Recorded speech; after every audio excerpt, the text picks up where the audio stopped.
Welcome to our channel wifi study with Nandini. Good morning, आप सबका स्वागत है। मैं नंदिनी सिंह विश्व इतिहास के कुछ विषय को लेकर हम आए हैं और चैप्टर नंबर 5 हम आज स्टार्ट करेंगे इतिहास विषय का। तो चलिए हम स्टार्ट करते हैं विश्व इतिहास के कुछ विषय का। चैप्टर नंबर 5 जो है यायावर साम्राज्य या नोमैडिक एम्पायर्स। इसमें हम पढ़ेंगे यायावर साम्राज्य यानी घुमक्कड़ कौन थे, खानाबदोश जनजातियां कौन थी, मंगोलिया के आसपास के एरिया की, बर्बर, मंगोल, चंगेज कौन थे, चंगेज खां कौन था, इसकी वंशावली क्या थी, उसके बारे में हम इस चैप्टर में अध्ययन करेंगे। पिछले अध्याय में हमने पढ़ा इस्लामी जो साम्राज्य था उसके बारे में, जो एक तरीके से धार्मिक साम्राज्य था। इसके उसके भी पहले हमने रोमन साम्राज्य या तीनों महाद्वीपों में फैला हुआ साम्राज्य पढ़ा, जो बेसिकली स्टार्ट था इस जो बेसिकली जो बेस्ड था वो ईसाई धर्म के प्रचार प्रसार पर बेस्ड था। अब हम यहाँ से पढ़ेंगे एक बर्बर साम्राज्य यानी एक घुमक्कड़ जनजातियां या एक खानाबदोश जनजातियां किस तरीके से एक ऐसा साम्राज्य स्थापित कर लेती हैं जो सिकंदर से भी बड़ा था, यानी सिकंदर के साम्राज्य से भी बड़ा साम्राज्य स्थापित कर लिया।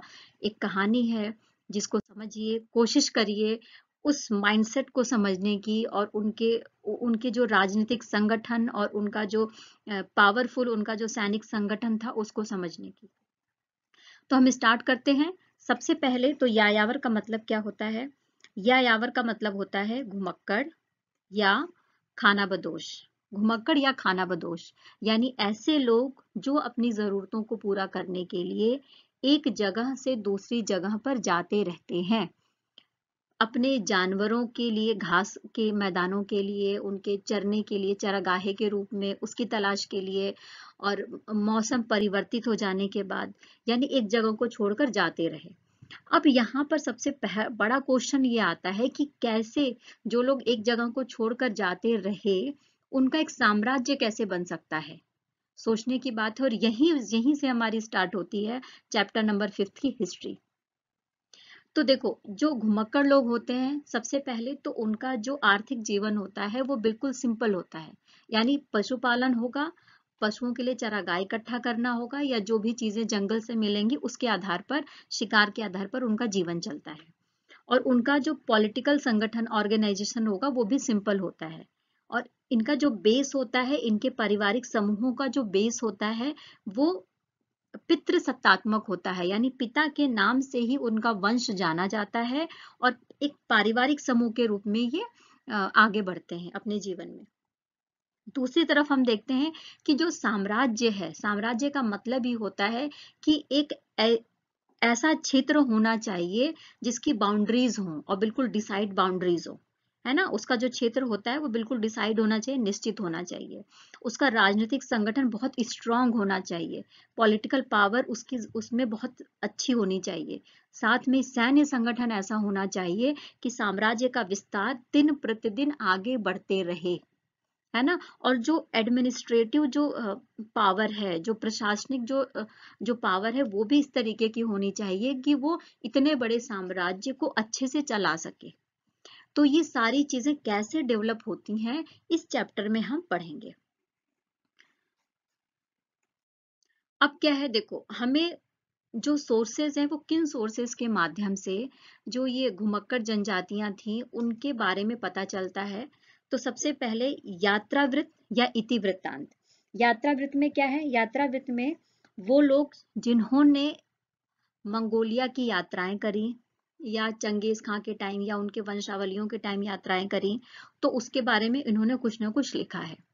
सबसे पहले मैं आपको बता दूं कि चंगेज खां एक ऐसा व्यक्ति था जो नहीं चाहता था कि कोई उसकी तस्वीर बनाए, जो ये नहीं चाहता था, या ये कह लीजिए कि उनको नहीं, अपने इतिहास को सुरक्षित करना उन्हें नहीं आता था, या उनको ये नहीं था कि हमारे ऊपर बातें लिखी जाएं, हमारी प्रशंसा की जाए, ये चीज नहीं थी। तो इसीलिए इतिहासकारों को बहुत कम साक्ष्य मिला है। जो कुछ भी मिला है, जब चंगेज खां की मृत्यु हो जाती है उसके बाद में ही उसके ऊपर जो चीजें लिखी गई थी या उसका जो डायग्राम है वो बनाया गया था। उस डायग्राम को भी हम ऑथेंटिक नहीं कर सकते, उसकी तस्वीर को ऑथेंटिक हम नहीं मान सकते। तो इस तरीके से जो यात्रा वृत्तांत थे या उस समय का जो भी विवरण लिखा जाता था उस टाइम पीरियड के लिए, जो नगर के जो साहित्यकार थे वो उन्होंने जो कुछ भी लिखा वहाँ की नगरीय व्यवस्था को लेकर, राजनीतिक या सैनिक व्यवस्था को लेकर, ये सारी बातें हमें उस समय के यायावर साम्राज्य के बारे में बताती हैं। इसके अलावा चीनी, मंगोली, फारसी और अरबी भाषाओं से प्राप्त भी कुछ सोर्सेज हैं। क्यों? क्योंकि इनका साम्राज्य काफी दूर तक फैला था और इन्होंने अपना जब साम्राज्य स्थापित किया तो चीन पे भी आक्रमण किया, रसिया पे भी आक्रमण किया, उसके कुछ हिस्से पर, अरब के भी कुछ जो जगहें थी उस पर भी आक्रमण किया। तो इस तरीके से हमें वहां पर आक्रमण करने के बाद में वहां के लोगों ने कुछ कुछ इनके बारे में लिखा है। तो वहां से हमें कुछ रिसोर्सेज या कुछ समझ लीजिए कि हिस्टोरिकल सोर्सेज पता चलते हैं जिससे हम इस साम्राज्य के बारे में पता कर सकते हैं। अब देखो, जो मध्य एशियाई यायावर साम्राज्य की विशेषता थी वो क्या थी? तो इस विशेषता को समझने के लिए सबसे पहले ये माइंडसेट हमें बनाना पड़ेगा कि जो यायावर जो जनजातियां थी या जो घुमक्कड़ या खानाबदोश लोग थे, वो लोग किस तरीके की हालत में जी रहे थे।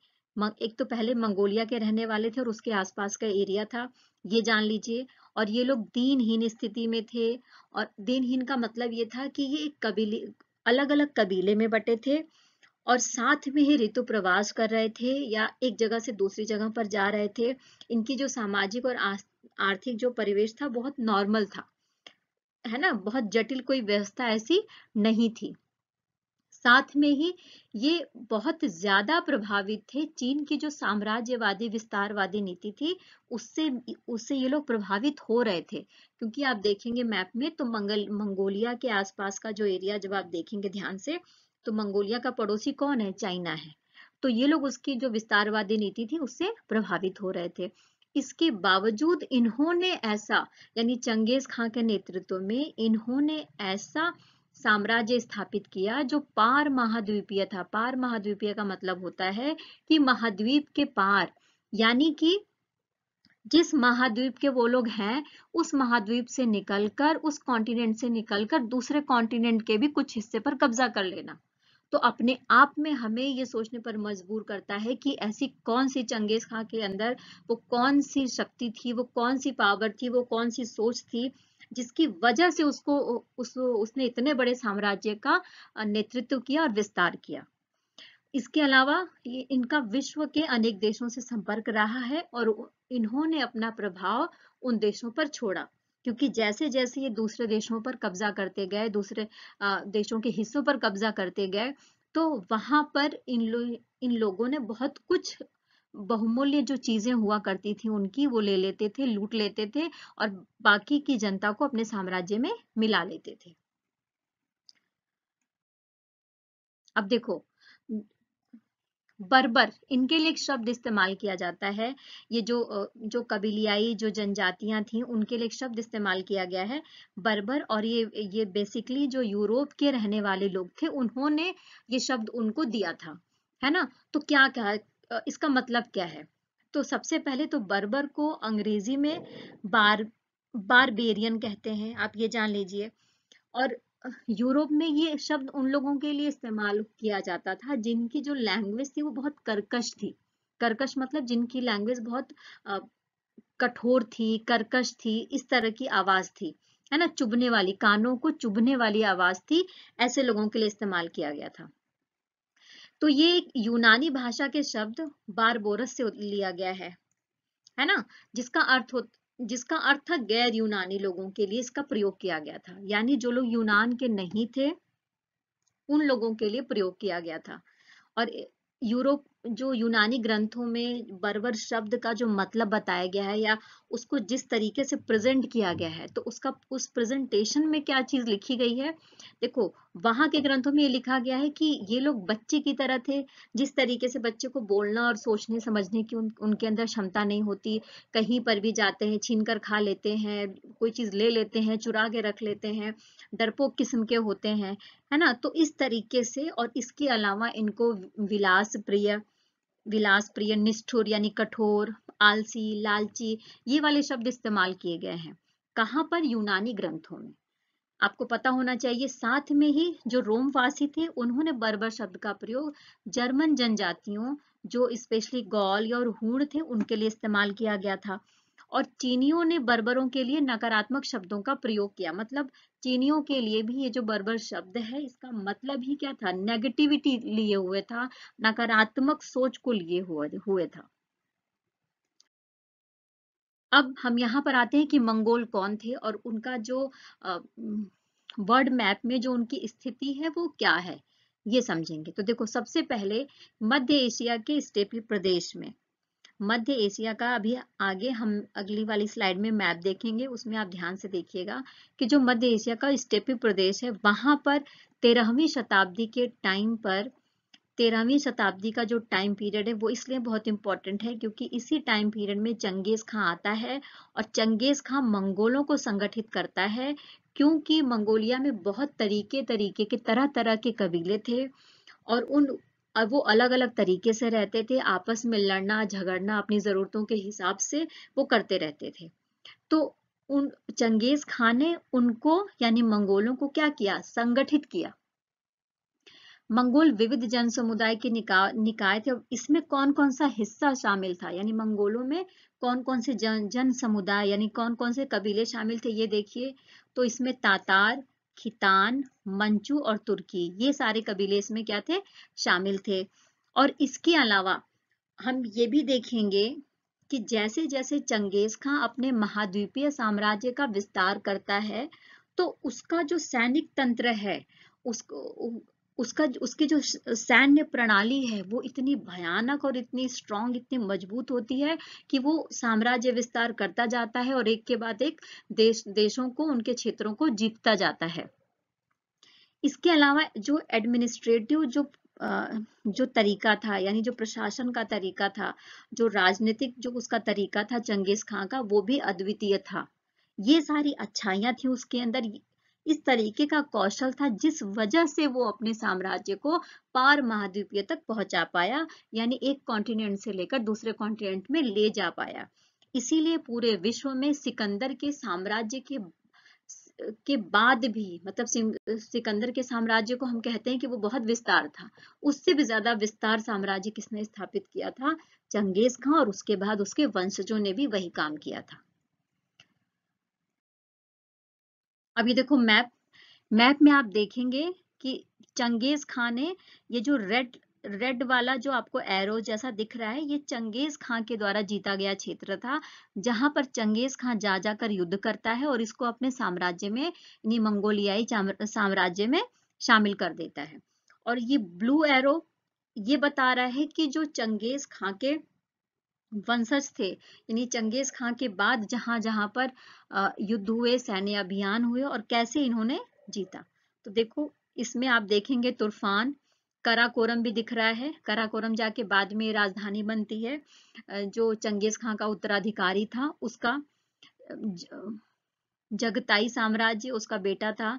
ये उसका साम्राज्य है। ताशकंद, समरकंद आप देख रहे हैं किस तरीके से। बगदाद, निशापुर, निशापुर की एक घटना मैं आपको बताऊं कि जब चंगेज खां निशापुर के ऊपर हमला कर देता है और वहां वहां के लोग, या वहां जब लड़ाई होती है तो वहां के लोगों ने जो चंगेज खां का, या जो मंगोलों का एक राजकुमार रहता है, उसकी उसकी हत्या कर दी। तो ऐसी स्थिति में चंगेज खां अपने सेनाओं को इकट्ठा करता है और कहता है कि इस धरती को इस तरीके से रौंदो कि इस पर हल चला सके और कुत्ते बिल्ली भी जिंदा नहीं रहने चाहिए। ये उसके स्टेटमेंट थे जो उसने अपनी सेनाओं को बोला था। और किस तरीके से निशापुर जो जगह थी उसको रौंद कर वाकई में हल चलाने की स्थिति पैदा कर दी थी। तो इतना खूंखार था चंगेज खां और उसकी सैन्य ताकत इतनी स्ट्रांग थी, इस स्टेटमेंट से और इस बात से पता चलती है। और इसके बाद रेशम मार्ग, ये जो आपको ब्लैक ब्लैक जैसा हिस्सा, ये ग्रे ग्रे हिस्से में दिख रहा है ना, ये रेशम मार्ग को बता रहा है। मैं बता दूं कि रेशम मार्ग का व्यापार जो चाइना से होकर, अफगानिस्तान से होकर धीरे धीरे यूरोप के कुछ हिस्सों में जाता था। ये सारा रेशम मार्ग से व्यापार का काम चंगेज खां के टाइम में या उसके बाद की जो वंशावली हुई, उसके जो उसके जो राजकुमार हुए, उनके माध्यम से, रेशम मार्ग के माध्यम से व्यापार की क्रिया प्रारंभ हो गई थी और कोई भी रोक टोक नहीं था। मतलब रेशम मार्ग के माध्यम से व्यापार कार्य स्टार्ट हो गया था और बड़े पैमाने पर व्यापार होने लगा था। अब देखो इनकी सामाजिक स्थिति क्या थी। तो मंगोलों का मैंने पहले भी स्लाइड में बताया है कि इनका जो सोशल स्ट्रक्चर है वो बहुत आसान है समझना। क्यों? क्योंकि इनके सोशल स्ट्रक्चर में ज्यादा ज्यादा चीजें नहीं मिलेंगी। या तो ये पशुपालक थे, पशुओं को पालते थे और पशुओं को ही चराने के लिए एक जगह से दूसरी जगह को छोड़ के जाते रहते थे। और इसीलिए इनका जो निवास स्थान था वो मध्य एशिया का घास का मैदान हो गया था। या फिर ये शिकारी संग्राहक थे। शिकारी कौन होते हैं, संग्राहक कौन होते हैं, इसके बारे में हमने बहुत अच्छे से चैप्टर नंबर 1 में पढ़ा है। शिकारी वो जो शिकार करते हैं जानवरों का, और संग्राहक का मतलब होता है कि पेड़ पौधे और उससे रिलेटेड जो कुछ भी उन्हें, जो जंगलों से जो कुछ भी सामान मिलता है, कंद मूल लकड़ियां, सबको इकट्ठा कर लेना और उससे अपना जीवन चलाना। तो ये इनका सामाजिक स्ट्रक्चर था, यही इनका आर्थिक स्ट्रक्चर था। और सामाजिक स्थिति में जो परिवार था वो पिता के नाम पर चल रहा था, है ना, यानी पितृ सत्तात्मक व्यवस्था थी। अब देखो ये जो पशुपालक वर्ग था इनका, चूंकि पशुओं को पालना है तो नॉर्मल सी बात है कि ये कहाँ रहेंगे, घास के मैदानों में रहते थे। मध्य एशिया के घास के मैदानों में रहते थे ये, जहां पर इनको छोटे छोटे शिकार मिल जाते थे घास के मैदानों में। और ये जिन जानवरों को पालते थे, ये स्पेशली जिन जानवरों को पालते थे और जिनका व्यापार करते थे, स्पेशली वो घोड़ा था। इसको ये पालते भी अच्छे से थे और इसका व्यापार भी ये करते थे। घोड़े के अलावा भेड़ और ऊंट भी पालते थे, है ना। और जो शिकारी संग्राहक समाज था वो साइबेरिया के वनों में रहता था, यानी जो साइबेरियन वन थे, जंगल थे, वहां पर ये रहते थे, क्योंकि इनका काम था शिकार करना। और शिकार कहाँ ज्यादातर पाएंगे, जंगलों में पाए जाएंगे जो जानवर होंगे। तो इसलिए ये कहाँ रहते थे, जंगलों में रहते थे। और जो ये शिकारी संग्राहक समाज था ये पशुपालकों की तुलना में गरीब था, है ना। अब देखो ये कृषि नहीं करते थे। कृषि के लिए जो टाइम पीरियड था कृषि का वो कम था। उसका रीजन मैं बता दूं, उसका रीजन है भौगोलिक। भौगोलिक क्लाइमेट की वजह से, जो मंगोलिया वाला रीजन है जहां पर आपको पामीर की घाट दिख जाएगी और जहां आपको गोबी का मरुस्थल दिख जाएगा, काफी बड़े पैमाने पर वहां पर जब गर्मियां पड़ती हैं तो जो टेम्परेचर होता होता है वो एक्सट्रीम बहुत तेजी से बढ़ जाता है। काफी ज्यादा टेम्परेचर चला जाता है। और ऐसे ही जब ठंडी पड़ती है, ठंड का टाइम होता है, तो टेम्परेचर काफी ज्यादा कम हो जाता है। तो ऐसी स्थिति में एक जगह से दूसरी जगह जाना ही पड़ता है। और ऐसी स्थिति में पर्टिकुलर किसी जगह पे रहना भी मुश्किल का काम था, है ना।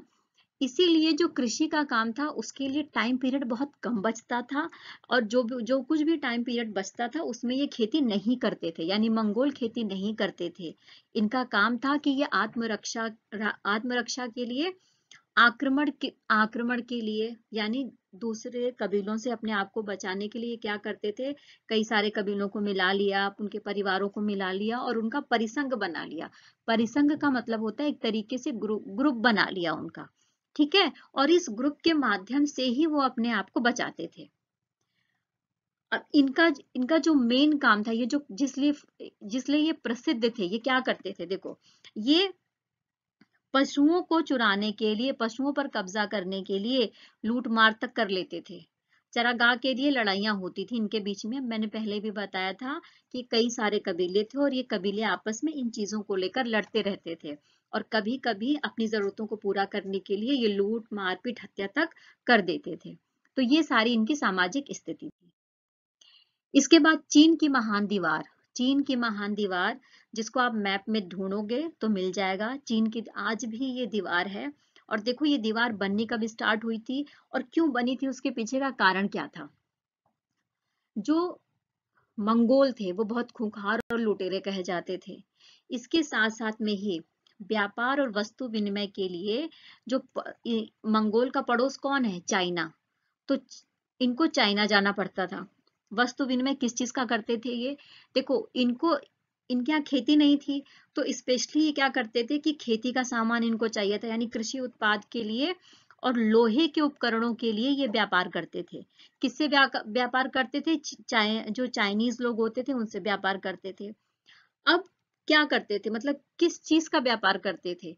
तो ये पशुओं का, यानी जब ये शिकार करते थे तो शिकार में जिस भी पशु का शिकार हो जाए तो पशु को वो बेच देते थे, वस्तु विनिमय कर लेते थे मतलब।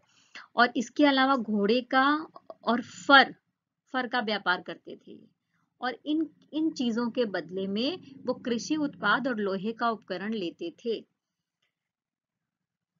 अब देखो, इसके अलावा जो ये कबीले के लोग थे ये बार बार चाइना पर आक्रमण करते थे, या जो बाउंड्री है चाइना की वहां से रिलेटेड जो जो सटे हुए जो नगर हैं, जो सिटीज हैं, उस पर ये बार बार आक्रमण कर देते थे और वहां पर लूट खसोट करते थे। वहां पर लूट का जो सामान होता था या बहुमूल्य जो चीजें होती थी उसको ले लेते थे और वहां से भाग जाते थे। तो जब ये वहां पर रुकते ही नहीं थे, इसलिए ना ये पकड़े जाते थे ना इनके साथ कुछ हो पाता था। ये सिर्फ इनका काम था जाना, आक्रमण करना, लूटना और फिर वहां से चले आना। तो इस भय से, इन चीजों से बचने के लिए जो चीन के शासक थे उन्होंने चीन की सुरक्षा के लिए, वहां के नगरों और वहां के नागरिकों की सुरक्षा के लिए चीन की महान दीवार का निर्माण करवाया था। ठीक है, ये बात है चीन की महान दीवार का निर्माण कराने के पीछे। इसके बाद मंगोलों का सैनिक प्रबंधन कैसा था? देखो ये चीज बहुत अच्छे से आप समझिए, क्योंकि सैनिक प्रबंधन ही वो, या सैनिक जो प्रणाली थी वही इतनी स्ट्रांग थी जिसकी वजह से मंगोल साम्राज्य पार महाद्वीपीय हो पाया। तो सबसे पहले यहाँ पर क्या समझेंगे कि यहाँ पर प्रत्येक घर में, आप ये समझो प्रत्येक सदस्य, यानी जो भी कबीला था उस कबीले का प्रत्येक सदस्य जो स्वस्थ हो, यानी बिल्कुल हेल्दी हो, वयस्क हो, जवान हो मतलब, और जिसके पास हथियार हो और घुड़सवार हो, वो सब सेना में शामिल थे। मतलब सबसे पहले हमें ये समझ जाना चाहिए कि पर्टिकुलर सैनिक बनने के लिए क्या चाहिए था।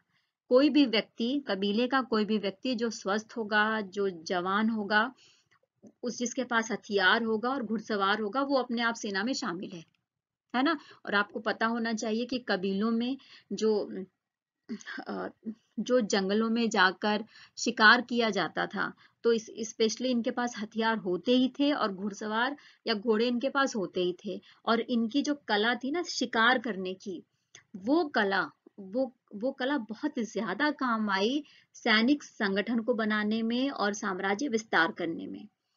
तो इस तरीके से सेना में भिन्न भिन्न जातियों का संगठन था। यानी यहाँ पर आप देखेंगे पूरे यायावर साम्राज्य में आपको कहीं पर धर्म नहीं दिखेगा, कहीं पर जाति संस्कृति का कोई आपको जैसे कोई बाउंडेशन इस तरीके की नहीं दिखेगी। इसमें कोई भी शामिल हो सकता था, है ना, कोई ऐसी बाउंडेशन नहीं थी। इसमें हर एक कबीले के लोग शामिल थे और हर एक कबीले के लोगों को सैनिक बनने के लिए कहा जाता था। और ये कहा जाता था कि अगर आप स्वस्थ हैं तो आप जो है एक सैनिक है। दशमलव प्रणाली का इस्तेमाल किया गया था सेना के संगठन के लिए। और जो मंगोलों की सैनिक टुकड़ी, कई सारी सैनिक टुकड़ियां थी उनकी, और जो सबसे बड़ी सैनिक टुकड़ी थी उसमें लगभग 10,000 सैनिक थे। कितने सैनिक थे? लगभग 10,000 सैनिक के पास थे। बुखारा पर कब्जा। देखो, जब चंगेज खां, बुखारा एक जगह है मैप में आपने देखा है, तो बुखारा पर जब वो कब्जा कर लेता है, उस कब्जे उस कब्जा करने के बाद में वो वहां के धनी लोगों को बुलाता है। कहां पर? उत्सव मैदान में। यानी एक तरीके से उत्सव मनाया जाता है, अपनी अपनी जीत की खुशी मनाई जाती है, और वो धनी व्यापारियों को बुलाता है। और इसके बारे में किसने लिखा है? इसके बारे में इतिवृत्त जुवैनी ने लिखा है। किसने लिखा है? जुवैनी ने लिखा है। और वो क्या कह रहा है? अब चंगेज खां जब उन लोगों को, धनी व्यक्तियों को संबोधित कर रहा है, तो वो क्या कह रहा है? वो ये कह रहा है कि अरे लोगों, तुम्हें यह ज्ञात होना चाहिए कि तुम लोगों ने अपने पाप किए हैं, इतने ज्यादा अनेक पाप किए हैं, तुम में से जो अधिक संपन्न लोग हैं उन्होंने सबसे अधिक पाप किए हैं। अगर तुम मुझसे पूछो कि इसका मेरे पास क्या प्रमाण है, तो इसके लिए मैं कहूंगा कि मैं ईश्वर का दंड हूं। यानी कि जो धनी व्यापारी हो बुखारा के, तुमने बहुत पाप किए हैं और तुम्हारे पाप को ही खत्म करने के लिए ईश्वर ने दंड स्वरूप में मुझे भेजा है। ये कौन कहता है? ये चंगेज खां कह रहा है। तो इससे उसका जो व्यक्तित्व है, इससे उसकी जो पावर है, इससे इससे ये भी समझ में आ रहा है कि वो एक तरीके से मानता था कि उसे ईश्वर ने भेजा है धरती पर कि जाओ तुम साम्राज्य का विस्तार करो और लोगों को दंडित करो। वो अपने आप को इस तरीके से मानता था, नैतिक आदेश मानता था वो, है ना, एक नैतिक काम भी अपना मानता था। और साथ में ही एक व्यक्ति बुखारा को छोड़कर दूसरे जगह पर जाता है और वो क्या कह रहा है? देखो, वो कह रहा है कि वे कौन? चंगेज खां आए, दीवारों को ध्वस्त कर दिया, जला दिया, लोगों का वध किया, लूटा और चल दिए। यानी कि उनकी टुकड़ियां, सैनिक टुकड़ियां आती हैं, नगरों को ध्वस्त करती हैं, दीवारों को ध्वस्त करती हैं, लोगों को जला देती हैं और लूटती हैं, बहुमूल्य चीजों को लेती हैं और चली जाती हैं। और इसके अलावा आपको जो उसका व्यक्तित्व था चंगेज खां का, उस कितना खुखार था, वो इससे भी पता चलेगा कि यूरोप के लोग कहते थे कि ईश्वर ने दंड स्वरूप चंगेज खां को इस धरती पर भेजा है ना। जैसे प्राकृतिक आपदा होती है ना, कि कहते हैं कि हमारे कर्म से ईश्वर नाराज है, इसीलिए उसने प्राकृतिक आपदा ला दी। तो उसी तरीके से वो लोग कहते थे कि हमारे कर्म ऐसे हैं कि उस चंगेज खां को भेजा गया है। अब 13वीं शताब्दी में मंगोलों के शासन की क्या व्यवस्था थी? देखो, सबसे पहले कि 13वीं शताब्दी का काल जो मिडिल टाइम पीरियड है, मिडिल टाइम पीरियड में क्या होता है कि वो सारे मंगोल इकट्ठे हो गए। अब मतलब मंगोल कई सारे कबीलों में विभक्त थे, बटे हुए थे, तो वो सारे कबीले क्या हो गए? बिल्कुल एक हो गए।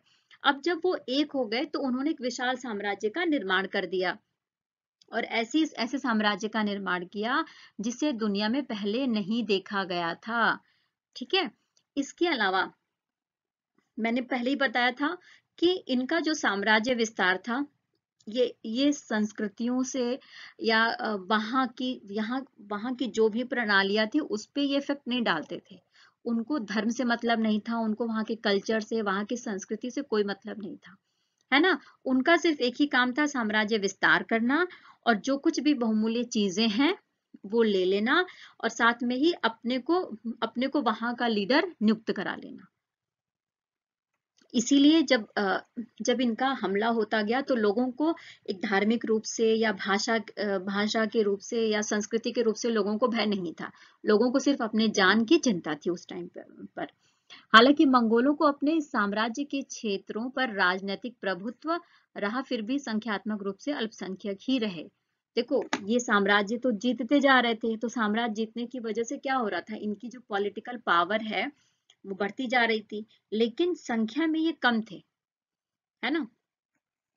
तो इस तरीके से हम समझ सकते हैं कि मंगोलों के शासन की क्या विशेषताएं थी।